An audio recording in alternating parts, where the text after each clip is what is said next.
여러분 안녕하십니까. 오늘이 일요일 날이죠. 2025년 3월 23일 오후 2시 50분을 가리키고 있습니다. 이제 여기서부터 할 차례죠. 국제연맹의 교훈과 유산. 그래서 국제연맹이 이제 없어진 것은, 국제연맹이 붕괴된 것은 오늘날 우리에게 여러 가지 교훈을 주고 그랬다는 얘기입니다. 그래서 이제 그런 교훈을 바탕으로 해서 국제연합이 잘 돼야 될 텐데,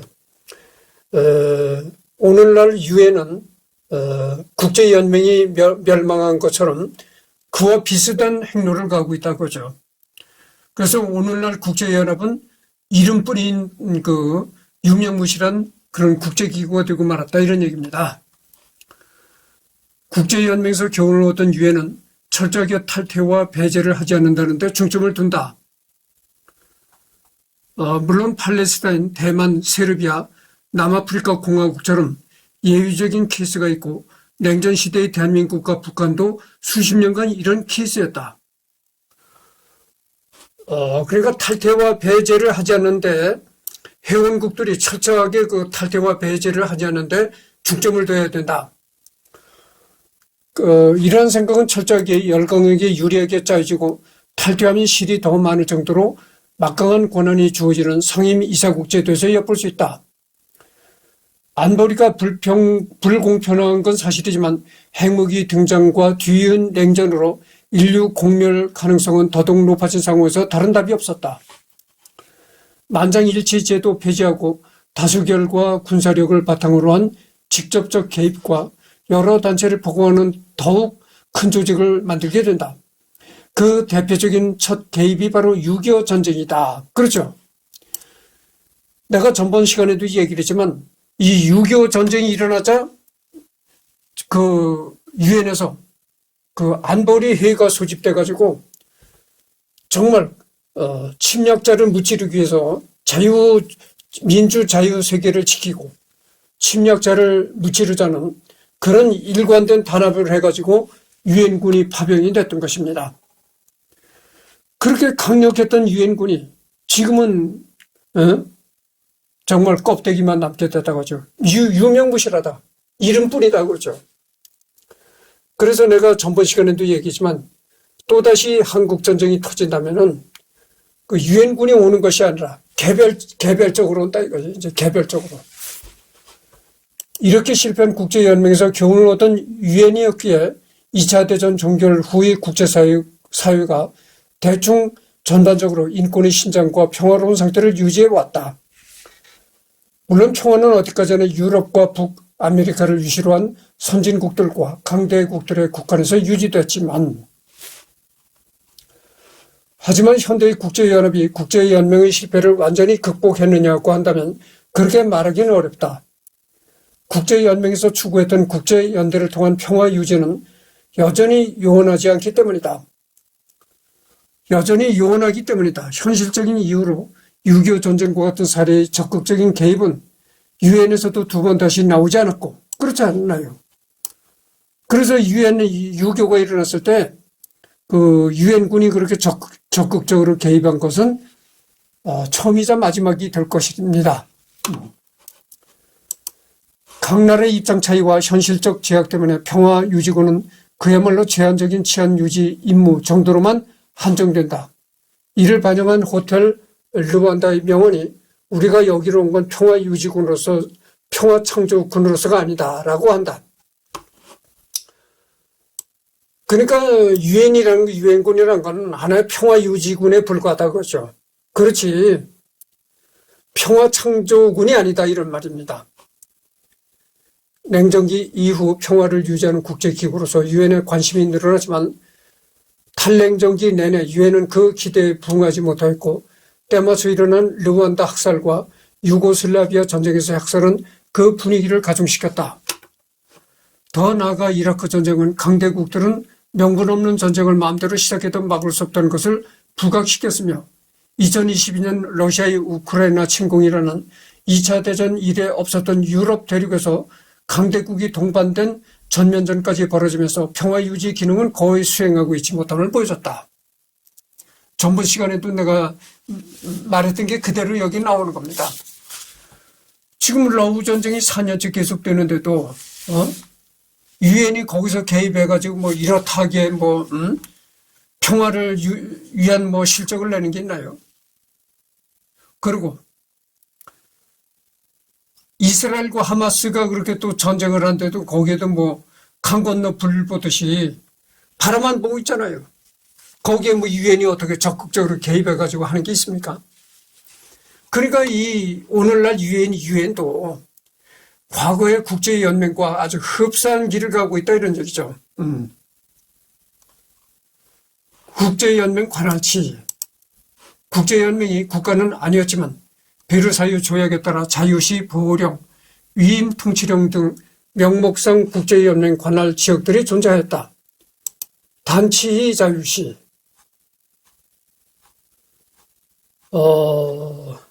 베르사유 조약에 따라 1920년 바이마르 공화국에서 떨어진 지금의 그단스크 지방에 위치한 도시 국가였다.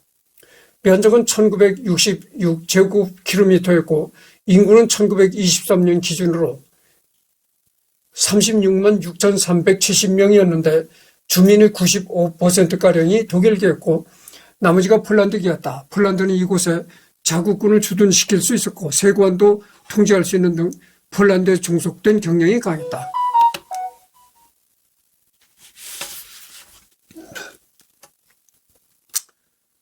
이곳이 그 단치시라는 건 하나의 도시국가였었다는 것입니다. 도시국가였었다는 거죠.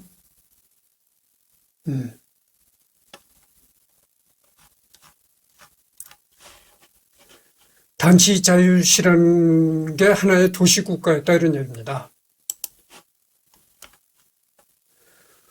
지도상에서 폴란드 회랑과 동프로이센 사이 단징 라고 적혀있는 부분이 단치 자유시.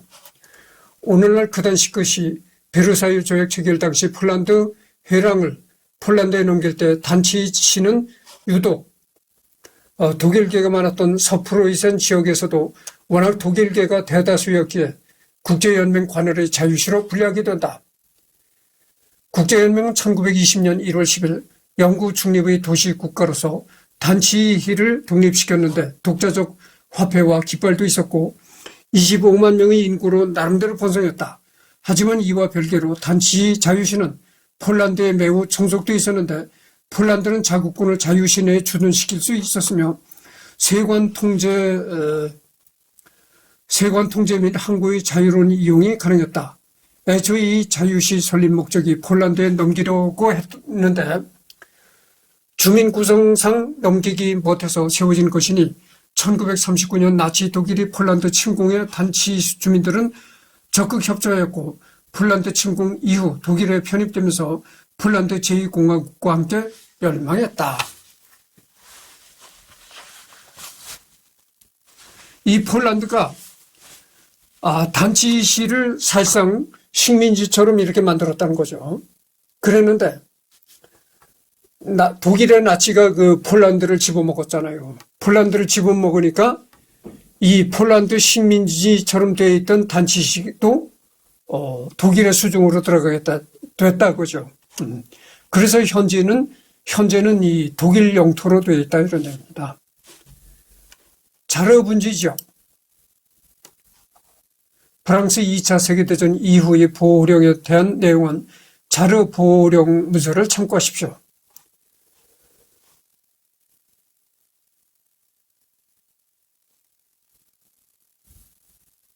여기도 지금은 독일에 속해 있다는 것이죠.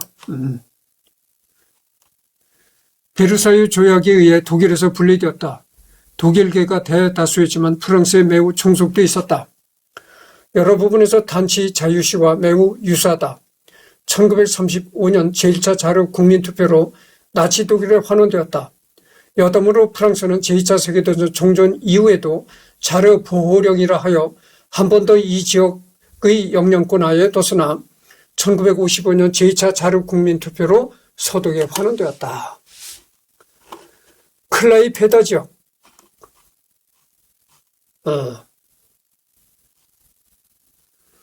제1차 세계대전 종전 후 단치 자유시나 자르분지 지역처럼 국제연맹 관할의 위임 통치령 중 하나였다. 1920년 메멜을 비롯한 독일의 네만강 영토 이북 지역을 묶어 만들어졌으며 프랑스군이 주둔했다. 사실상 프랑스의 통치를 받았다.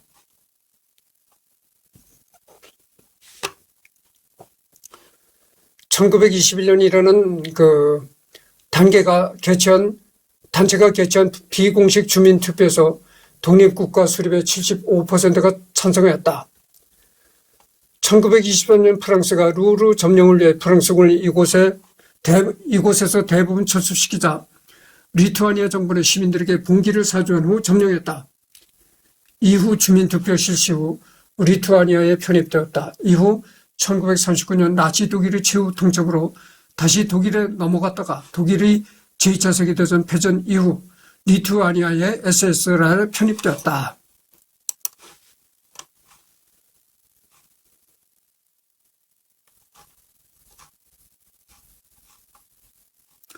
한국과의 관계. 한국 역사와 매우 밀접한 관계를 맺은 후속기구 유엔과는 달리 국제연맹은 한국과 거의 연이 없다. 강대국들이 일본의 조선 식민 통치를 인정하는 상황에서 국제기구가 수행할 수 있는 역할은 매우 제한적이었다. 이래서 이제 국제연맹이 한창 활동할 때는 우리나라가 어떻게 됐습니까? 우리나라가 일제시대 때였었다고 말이죠.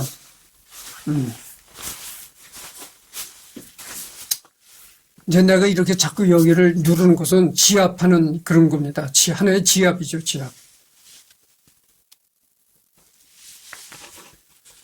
그래서 이제 좀 이렇게 할 때는 지압도 합니다. 그래서 그 국제연맹이 한창 활동할 때는 우리나라는 그 일제 치하에 있을 때죠. 일제 치하에 있을 때니까 이 세계 강대국들이 다 그 일본의 통치를 인정했었던 것입니다. 조선은 그야말로 자치적으로 통치할 능력이 없는 나라다. 그러니까 당연히 일본의 식민지가 되어야 된다고 이렇게 당연히 생각들을 했던 거예요. 그래서 이 조선과 국제연맹은 별 관계가 없다 이런 얘기죠. 1차 대전은 미국의 우드로 윌슨 대통령이 민족 자결주의를 제창하자 대한민국 임시정부 대통령이었던 이승만은 한국의 국제연맹의 위임 통치에 맡기려는 시도를 한다. 위임 통치안의 내용은 한국이 완전한 독립을 보장한다는 조건하에 일본의 통치로부터 한국을 해방시켜 국제연맹의 위임 통치 아래 두어달라는 것이었다. 제1차 대전 후에 제1차 세계대전이 끝나자 임시정부 대통령이었던 이승만은 한국을 국제연맹이 한국을 통치하도록 그렇게 하자 이런 제안을 했다는 것이죠. 이런 제안을 했던 그걸 가지고 또 이승만이를 비판하는 사람들이 많아요. 심지어 이승만이를 매국노니 뭐니 이렇게 욕하는 사람들이 많은데 나는 말이죠. 개인적으로 이렇게 생각해 볼 때 이승만의 생각이 난 굉장히 옳았다고 봅니다. 그때 이승만이가 주장했던 것과 같이 이렇게 국제연맹이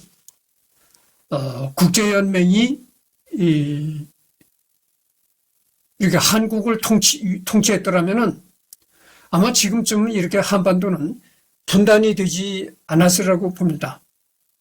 그래서 이때 이승만이가 주장한 이것은 상당히 해안이 있었다. 이렇게 봅니다. 정환경이 이승만에게 찾아와 이 위임 통치안을 제의했고 이승만도 동의했다. 원래 파리 강화회의에 참석하여 제출하려 했으나 정환경이 이 사람이 이승만이가 미국에서 독립운동을 할 때 이승만의 비서도 지냈고 이랬었습니다. 원래는 파리 강화회의에 참석하려 제출하려 했으나 참석을 못하게 된 이승만과 정한경은 대신 미국 대통령이 이 문서를 파리 강화 회의에서 안건으로 삼아달라 요청하기 위해 위임 통치한 문서에 서명하여 1919년 3월 3일에 백악관에 전달했다. 하지만 일본은 제1차 대전 승전국인데다가 국제연맹 창립 회원국이며 상임 이사국까지기 했으니 열강 그 누구도 이 통치안에 관심을 가지지 않았다. 보세요. 일본이 얼마나 그때 당시에 그 대외적으로 그러니까 세계적으로 글로벌하게 놀았는가. 정말 일본은 정말 세계적으로도 상당히 그 주목받는 그런 국가였다 이 말이죠.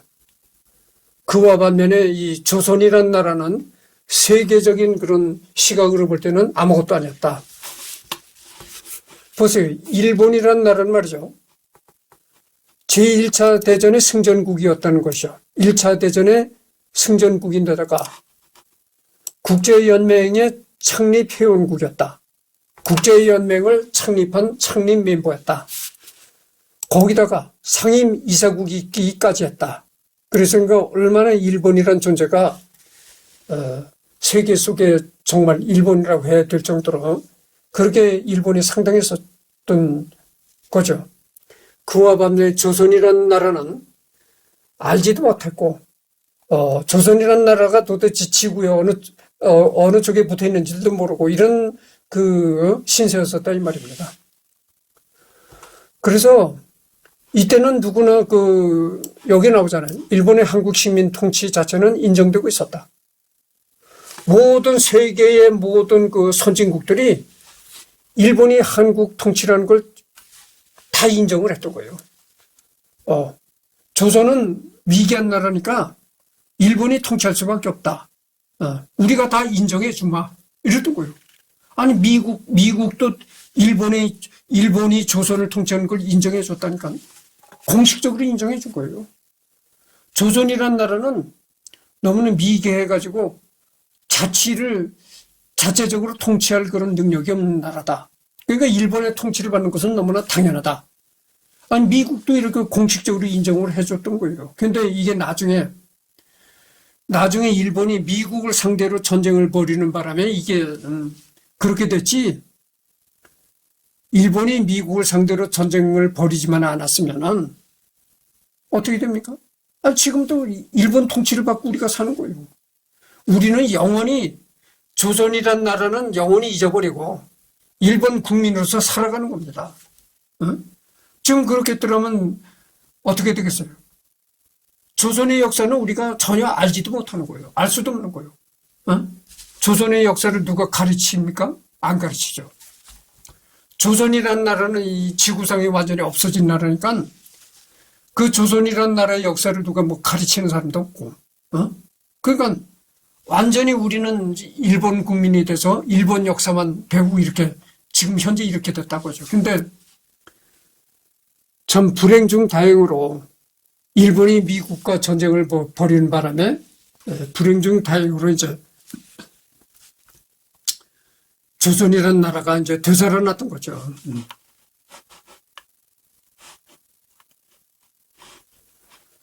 박용만, 신채호를 비롯한 반이승만 무장 독립파들이 이 사건을 물어 이승만을 공격하고 같은 외교 독립론을 주장하지만 이승만과 관계없는 세력들도 이승만을 물어뜯으면서 임시정부는 분란이 일어난다.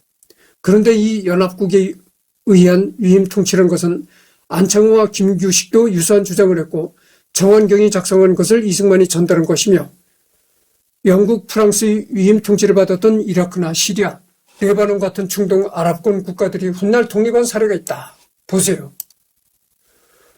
이 이승만이가 제1차 세계대전이 끝나고 이승만이가 뭘 주장하고 나왔냐면은 우리가 조선이 국제연맹의 위임 통치를 받아야 된다. 이렇게 주장하고 나오니까 박용만, 신채호 이런 사람들이 이승만이를 굉장히 아주 비난하고 나왔다 이거죠. 이승만이 저놈이 이거 매국노다 이렇게 굉장히 이승만이를 비난하고 나왔는데, 그런 반면에 이 정한경, 그다음에 안창호, 김규식 이런 사람들은 이승만이의 생각을 찬성했다는 거예요. 그런데 이 중동 지방이 말이죠. 중동 지방이 이라크나 시리아, 레바논. 여러분들 이 뉴스 시간에 이런 나라들 얘기를 많이 들어봤죠? 중동 지방이 이라크, 시리아, 레바논. 이런 중동의 국가들이 이승만이가 말한 것처럼 이 나라들이 국제연맹의 위임 통치를 받았던 나라들이다 이거죠. 그런데 이렇게 국제연맹의 위임 통치를 받았던 나라들은 하나같이 지금 전부 다 독립을 하고 분단이 되지 않은 겁니다. 그때 이승만이 말대로 그대로 우리가 국제연맹 통치를 받았더라면요, 분단이라는 게 없습니다. 분단이라는 게 되질 않았어요. 이후 이승만과 임종의 관계는 완전히 끝난 것처럼 보였으나 다시 한번 손을 잡는다. 1931년 만주사변이 발발하고 뒤이어 일본의 국제연맹 탈퇴의 가능성이 높아지자 국무령이었던 백범킹구가 국제연맹에 한국의 독립 문제를 전달할 특명 정권대사로 이승만을 보내기로 결정했다. 이승만은 1933년 국제연맹 총회가 열리는 스위스 제네바에 가서 독립청원서를 제출하고, 여러분, 백범이 이승만이를 국제연맹에 한국 독립 문제를 가서 건의해라. 이래서 백범이 이승만이를 보냈다는 거죠. 국제연맹. 그때 당시 국제연맹 본부가 스위스의 제네바에 있었다고 했잖아요. 스위스 제네바에 국제연맹 본부가 있었다. 그래서 이승만이가 그 국제연맹 총회가 열리는 스위스 제네바에 갔다가 가는 길에 그 여행길에서 이제 그 프란체스카 여사를 만나서 그런 인연을 만나가지고 이제 결혼하게 되는 그런 결과까지 생겼던 것이죠. 회원국 대표들과 기자들에게 한인 독립 문제를 회의 의제로 채택해 줄 것을 호소했다. 처음엔 직접 상정시키려 했으나 거부당한 뒤 성명서를 작성하고 국제연맹 사무국과 회원국 대표들에게 발송했다. 만주 문제와 만주에 있는 한국인 문제는 불가분의 관계이며 한국이 극동 문제의 열쇠이고 국제연맹이 만주국을 승인한다면 그것은 연맹의 기본 정신인 민족 자결주의에 위배된다는 내용이었다. 이에 각국 대표들도 호의적인 반응을 보였고 언론들도 우호적이었다. 실제로 이 국제연맹 총회에서 만주국 불승인 결의안이 통과되었고 일본은 국제연맹을 탈퇴했다. 순전히 이 영향으로 그런 결의안이 통과되었다고는 할 수 없지만 일정 부분 영향을 미쳤다는 것은 부정할 수 없다. 무엇보다 한국의 독립운동가들이 여전히 활동하고 있고 국제사회에 다시 한번 한국 문제를 상기시켰다는 점이 중요했다.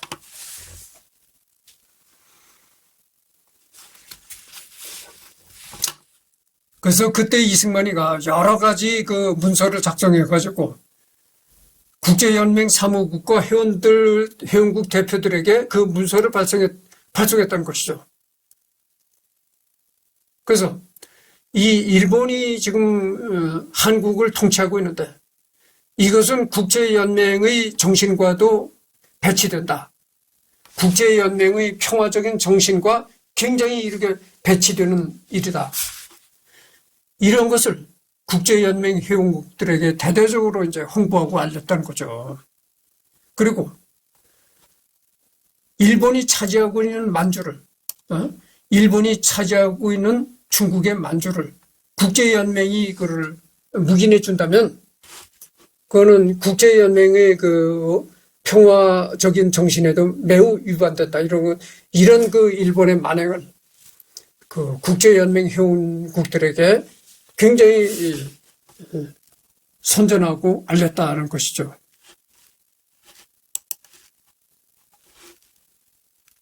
지금 24분이 경과했습니다. 대중매체의 국제연맹, 복고일의 대체의 역사소설인 비명을 찾아가서 예수는 미국과 일본이 1940년에 국제연맹에 가입하고 2차 대전 기간에도 유지되어 배경이 되는 1987년까지 국제연맹이 여전히 유지되고 있고 미국, 소련, 영국, 프랑스, 일본이 상임 이사국이 되어 사실상의 국제연합 역할을 하고 있다. 또한 영국과 프랑스의 식민지는 여전히 독립하지 못하고 있으며 베트남, 케냐에서 무장 독립 투쟁이 벌어지고 있다. 마셜 군도 등은 태평양 전쟁이 발발하지 않으면서 그대로 일본의 위임 통치력으로 남아있고 중화인민공화국과 중화민국이 국共내전 당시 일본의 개입으로 황허강을 경계로 휴전하여 단치히 자유시 대신에 중국이 분단되어 영토 분쟁 상태가 된 상해, 즉 상하이 자유시가 존재하며 이곳에서 대한민국 임시정부가 겨우 명령을 유지하고 있다.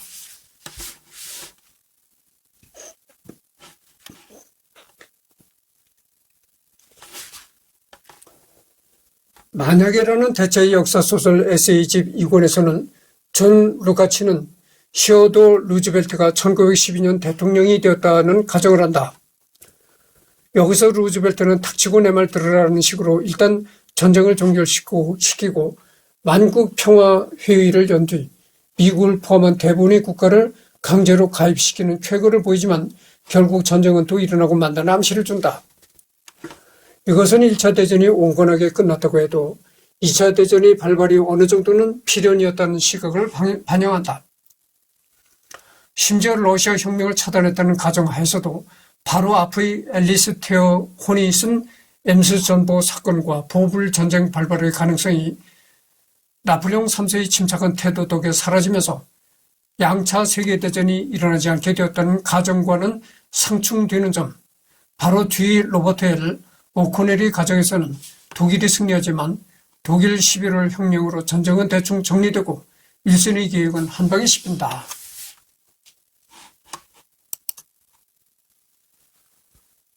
물론 이 세계 국제연맹은 서구 열강의 입장에서만 평화의 수호자로 여겨지지 식민지인한테는 원수나 다름없다. 인도와 아프리카에서 반연맹 평화유지군으로 진압했다. 또한 아직도 건스백에서는 인종차별과 성차별의 공공연히 이루어지고 있다.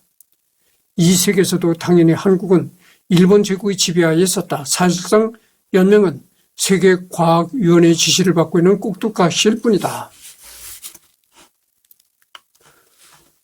그래서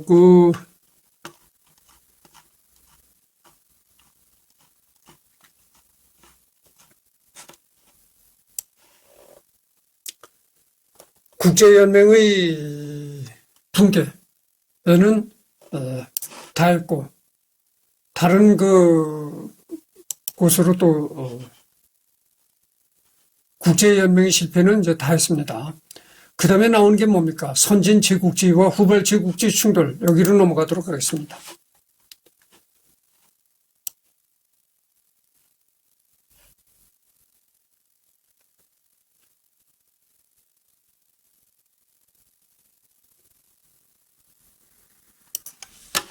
방금 전에 국제연맹 실패는 이제 완전히 끝났죠. 그 다음에 나오는 게 이제 선진 제국주의와 후발 제국주의 충돌. 영국, 프랑스를 유시한 선진 제국주의 국가와 독일, 이탈리아, 일본을 유시한 후발 제국주의 국가 간의 충돌이 세계대전을 일으켰다는 주장이다. 지구상에 있는 땅은 극히 한정되어 있는데 이미 식민지들은 선진 제국주의 국가들이 깃발을 다 꼽아놓은 지 오래였고 후발 제국주의 국가들이 살아남으려면 이 식민지들을 뺏어야 하는데 이 과정에서 선진 제국주의 국가와의 충돌은 필연이었다. 그러니까 너도 나도 약한 곳을 찾는 거야. 눈이 뻘개서 찾는 거야. 힘이 약한 지역이 없나? 힘이 약한 국가나 지역이 있으면 당장 쳐들어가서 식민지를 만들어버려야지. 그리고 이미 식민지였던 것도, 다른 나라의 식민지였던 곳도 눈독을 들인다는 겁니다. 저 식민지를 하고 있는 원래의 나라와 전쟁을 해서 저걸 빼서, 그러니까 남의 손에 들어있는 떡을 빼서 이렇게 된 거죠, 이제. 그러니까 우리 속담에 이런 얘기 했잖아요. 남의 떡이 더 커 보인다. 남이 이렇게 손으로 들고 있는 떡이 그게 커 보인다는 얘기죠. 그러게 이때, 물론 지금도 그래요. 지금도 그렇지만 이때는 특히 더, 그러게 남의 걸 그렇게 자꾸 욕심을 내는 겁니다. 그래서 국가의 국방을 튼튼히 해야 한다는 얘기가 그래서 나오는 겁니다. 이 국방이 무너지면 그렇게 침략자들이 많아지는 거예요. 자꾸 이렇게 옆에서 찝쩍거리는 세력들이 많아지는 거야. 그래서 힘을 길러야 하는 겁니다. 유럽의 경우 이 주장은 제1차 세계대전의 원인 중 하나라고 볼 수는 있지만 2차 대전의 원인으로 여기는 것은 비약이다. 이 구도는 세계 정세를 지나치게 단순화하고 제2차 세계대전을 1차 세계대전의 연장선에 불과한 것으로 여기는 문제가 있다. 영국과 프랑스는 식민지는 많았지만 이미 이빨 빠진 호랑이나 다름없는 신세였다. 특히 프랑스는 1차 대전 후에 사회적으로 무기력증에 빠진 상태였고 참호전에서 상당한 인적 자원을 소비했다. 더불어 전쟁 채권에 의존한 전쟁 수행은 프랑스 정부를 빚더미에 앉게 했으며 재정적 수단을 이용한 경제 운용을 사실상 불가능하게 만들었다. 이는 장기간의 경제 침체로 이어졌으며 이는 당시 프랑스 행정부의 무능과 겹치면서 더욱 악화되었다. 영국도 마찬가지였다. 1차 세계대전으로 인해 영국도 많은 인력 자원을 소모해야 했으며 이는 해외 식민지에 대한 통제 약화를 불러온다.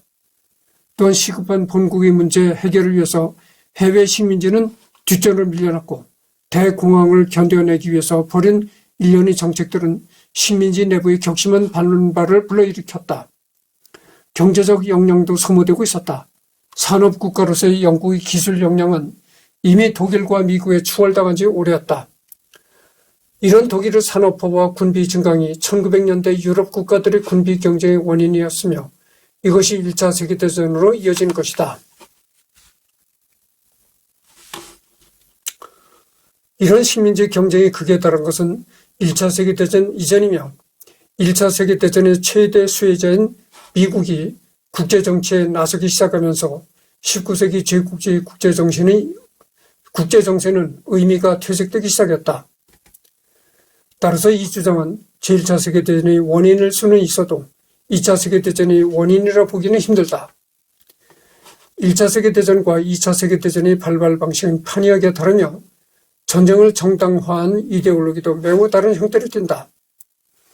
나치 독일의 레벤스라움이 결국 백인 우월주의와 맥락을 같이 하는 게르만 민족주의와 결합된 제국주의가 아닌가 싶지만 그 둘은 유사하긴 해도 많이 다르다.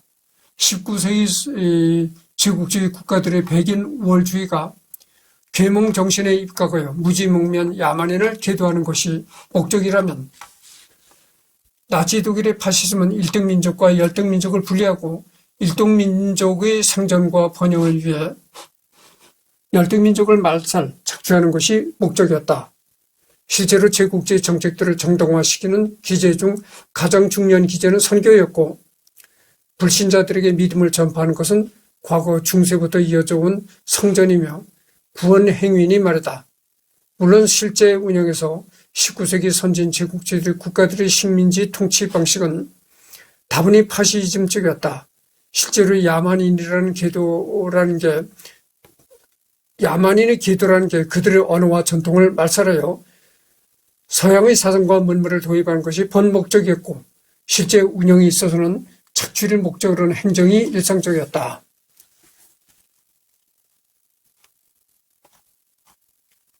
일본의 경우 이 주장은 당대 일본의 상황에 적합한 주장이다. 일본은 만성적인 천년 자원 부족에 시달리고 있었으며 그를 위해 확장해 나서려고 해도 동남아시아와 태평양 지역은 이미 미국과 영국, 프랑스가 땅 따먹기를 다 진행한 후였다. 동남아 지역은 일본에 폐쇄되어 있었으며 유럽의 본국에만 열려 있었다. 완제품은 동남아시아 지역이 아닌 일본에서만 소비되었다. 대한국에 대한 강제 점령으로 시장을 마련했지만 이는 일본의 확장을 위해서는 부족한 수준이었다. 따라서 일본은 중국에서의 시장 확대를 위해 끊임없이 노력했으며 이는 21개조 요구와 산둥 점령 같은 중국에 대한 경제적 군사적 침략 정책으로 이어갔다. 또한 만주 등지로 확장해 나서며 이것이 성공기로에 서는 것처럼 보였다. 그러나 1921년부터 1922년까지 워싱턴 회의는 일본이 가진 각종 독점적 이권을 무효로 하였다. 이는 중국에 관심을 보이던 미국의 주도하에 이루어졌다. 일본은 1907년 만주협정 이후로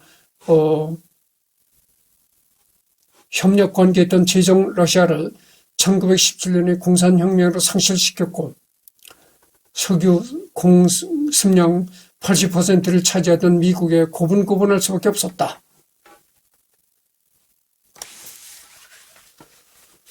그러던 와중에 대공황으로 인해 일본의 공업은 침체기에 빠졌고 미국에 의한 일본의 입지 축소와 맞물려 일본 내의 군부 세력의 특세로 이어졌다. 일본 군부는 정치에 노골적으로 개입하기 시작했으며 1931년 만주사변은 군부의 독단적 행위가 어디까지 갈 수 있는가를 보여준다. 군부는 내각의 통제에서 완전히 벗어났으며 이는 5.15 사건을 통해 가속화되었다. 결국 이러한 군부의 독조는 1937년 중일전쟁으로 이어졌고 이에 대해 국민이 일본에 제동을 걸기 위해 부과한 금수 조치의 반격으로 태평양 전쟁을 일으킨 것이다. 요약하자면 일본의 자원 수급과 확장은 선진 제국의 국가들에 의해 대부분 차단당했고 이로 인한 악영향과 불만이 쌓이면서 태평양 전쟁으로 이어진 것이다. 실제로 전쟁 발발 직후 일본의 주요한 침공 루트는 동남아시아, 프랑스, 영국, 네덜란드 등 서유럽 열강들의 식민지였다는 것이 이에 대한 방증이다. 다음 시간에 여기를 더 하도록 하겠습니다. 베르사유 조약의 내용과 가혹한 거 무슨 여기부터 다음 시간에 하도록 하죠.